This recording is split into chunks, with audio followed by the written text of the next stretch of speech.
Hello बच्चों, कैसे हैं आप लोग। मैं आपका नॉलेज लवेरिया में स्वागत करता हूं। अब मेरा नाम एजाज है और आज जो हम लोग देखने जा रहे हैं वह क्लास 10th की मैथमेटिक्स का चैप्टर नंबर 5 अरिथमेटिक प्रोग्रेशन और उसकी एक्सरसाइज 5.2 का क्वेश्चन नंबर बच्चों 11 देखने जा रहे हैं। तो आइए एक बार जो है वो साथ में मिलकर के डिस्कस कर लेते हैं। Which term of AP of the AP, ठीक है, ये इस तरीके से जा रहा है 3, 15, 27, 39 will be 132 more than it's 54 10।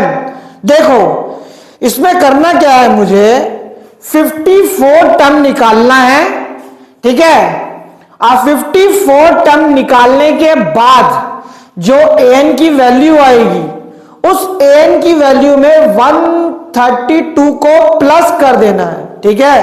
देखो मैं पहले बताता हूं पहले होगा कैसे। ये देखो, ये आपको पता है कि मेरा एक एपी जा रहा है, ठीक है। अब एपी जा रहा है तो मेरे को बोला गया है पहले 54 टर्म के बारे में बताने के लिए, ठीक है। तो मैं यहां पे क्या करूंगा, यहां पे 54 जो टर्म होगा उसको निकालूंगा, ठीक है। क्या टर्म है देखते हैं उसको।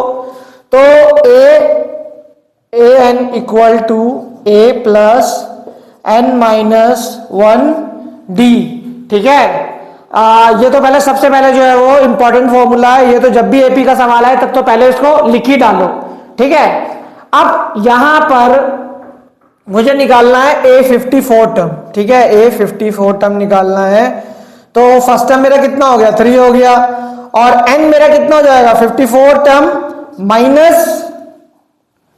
माइनस हो जाएगा यहां पे और 1 आ जाएगा यहां पे। अच्छा d कैसे निकलेगा बच्चों, देखो ये A2 है ये A1 है, तो A2 को A1 से माइनस कर दोगे तो d निकल जाता है। तो हम लोगों को पता है कि 15 है, -3 कर दोगे तो कितना जाएगा 12 जाएगा। तो d की वैल्यू कितनी हो गई 12 होगा, ठीक है। तो 12 लिख दिया यहां पे। अब ये कितना हो गया 3 plus 53 into 12 equal to A54 term जो है वो हमारा आ जाएगा, ठीक है। तो इसको मल्टीप्लाई कर लेते हैं, ठीक है। A54 टर्म है, इसको मल्टीप्लाई करके देखता हूं। तो देखो क्या कहते हैं 53 को जब मैं 12 से करूंगा तो 2 3 का कितना हो गया 6 हो गया और 5 2 जो है वो आपका 10 हो जाएगा, ठीक है बच्चों। और यहां पे क्रॉस करूंगा तो ये 3 आ गया और ये 5 वैसे ही आ गया। तो यहां पे कितना हो गया ये 6 हो गया और ये 3 हो गया और ये फिर यहां पे कितना हो जाएगा ये हो गया आपका 6 हो गया, ठीक है। अब 6 प्लस 3 तो कितना हो जाएगा 6 3 9 इक्वल टू A54। देखो A54 टर्म जो है वो कितना निकला 639 निकला आपका, ठीक है। बच्चों देख लो मिट गई दूरियां, मैं यहां हूं यहां, ठीक है बच्चों। तो यहां पे अब होगा क्या, देखो मैंने A54 टर्म निकाला है, उसकी वैल्यू कितनी आ गई 639 आ गई, ठीक है। अब ये कह रहा है कि इसमें जो है ना 639 में प्लस कर दो 132। तो अगर मैं प्लस कर दूंगा तो कितना हो जाएगा ये 9 और 2 जो है वो 11 का 1, ठीक है। और ये कितना हो गया ये हो गया आपका 4 और 3, ठीक है। 4 और 3 जो है वो 7 हो गया और ये कितना हो गया, ठीक है 7 7 1 आ जाएगा। अब मुझे ये बताना है कि ये 7 7 1 जो है इसका एंड टर्म जो है वो क्या होगा, ठीक है। क्वेश्चन के अंदर मेरे को ये बताना है, ठीक है। Which term of AP, question में शुरू में लिखा हुआ ये सीक्वेंस जा रहा है and will be 130 more than. तो यहां पे बेसिकली मुझे ये बोल रहा है कि आप जो है यहां पे एन वैल्यू निकालो, ठीक है। एन वैल्यू तो है यहां पे, मुझे एन टर्म निकाल करके दिखाओ। तो चलो ठीक है निकालता हूं, क्या दिक्कत है इसमें। सबसे पहले फॉर्मूला वही है an equal to a plus n minus 1 d, ठीक है। यहां पे क्या करूंगा an की जगह 7 1 लिख दूंगा मेरा a कितना हो जाएगा 3 हो जाएगा। n तो मुझे निकालना ही है बच्चों, और d मेरा क्या था 12 हो जाएगा।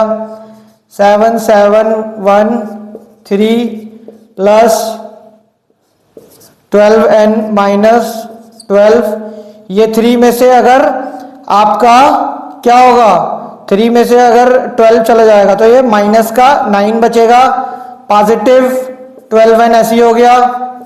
ठीक, अब ये 7 7 1 है, ये इधर जाएगा बच्चों, तो 7 7 1 ये पॉजिटिव 9 हो जाएगा, और ये कितना हो जाएगा 12n हो गया यहाँ पे, ये कितना हो गया 780 हो गया, 9 प्लस कर देंगे इसमें इक्वल टू 12n। ठीक है, अब ये कटेगा कैसे, देखो यहाँ पे क्या करो, यहाँ पे पहले जो है वो छोटा करो इसको। ठीक है, तो इसको छोटा अगर मैं करूंगा तो इसको 2 से काटोगे तो कितना होगा 2 3 जा 6 हो गया, एक इधर आ गया। ठीक है, तो ये कितना हो गया 2 9 जा 18 और 0 वैसे का वैसे ही आ जाएगा। इसको 2 से काटोगे तो कितना हो जाएगा, ये 6 हो जाएगा, n तो चल ही रहा है। ठीक है, अब यहां पे क्या करो, इसको 3 से काटो, तो 3 से काटोगे तो 3 1 जा 3 और 3 3 जा 9 और ये 0 आ जाएगा। इसको 3 से काटोगे तो कितना आ जाएगा, ये 2n आ जाएगा। इसको और इसको काट दोगे बच्चों तो n की वैल्यू कितनी हो जाएगी 65 निकल जाएगी। ठीक है, तो यही n की वैल्यू जो है, ठीक है, वो मुझे निकालनी थी, तो मैं यहां पे लिख देता हूं, so the value of nth term is 65। ठीक है, 65 जो है वो बच्चों हो जाएगी n टर्म की, जब हम लोग 54 टर्म को और 132 को प्लस करेंगे तो जो हमारा इस क्वेश्चन का n टर्म निकलेगा वो 65 होगा बच्चों। ठीक है, तो ये वाला क्वेश्चन भी मैंने आप लोगों को बता दिया है बच्चों। ठीक है, जीत लो हर लम्हा बीत जाने से पहले, क्या कहा मैंने, जीत लो हर लम्हा बीत जाने से पहले, क्योंकि यादें लौट करके आती हैं पर वक्त नहीं। मैंने आप लोगों को करा दिया है। ठीक है बच्चों, और 11 क्वेश्चन तक हम लोग ने देख लिया है, और इसके बाद जो है वो आपसे नेक्स्ट क्वेश्चन में मुलाकात होगी। मैं जाते जाते ये कहना चाहूंगा कि अगर आपको मेरा वीडियो अच्छा लगा हो तो लाइक करिएगा, सब्सक्राइब करिएगा, चैनल पे आइएगा, फ्रेंड्स के साथ शेयर करिएगा, और अपना ख्याल रखिएगा, और नॉलेज लवेरिया को भूलिएगा मत। ठीक है, चैनल पे आते रहिएगा। ठीक है बच्चों, तो आप लोगों से अब नेक्स्ट क्वेश्चन में मुलाकात होगी।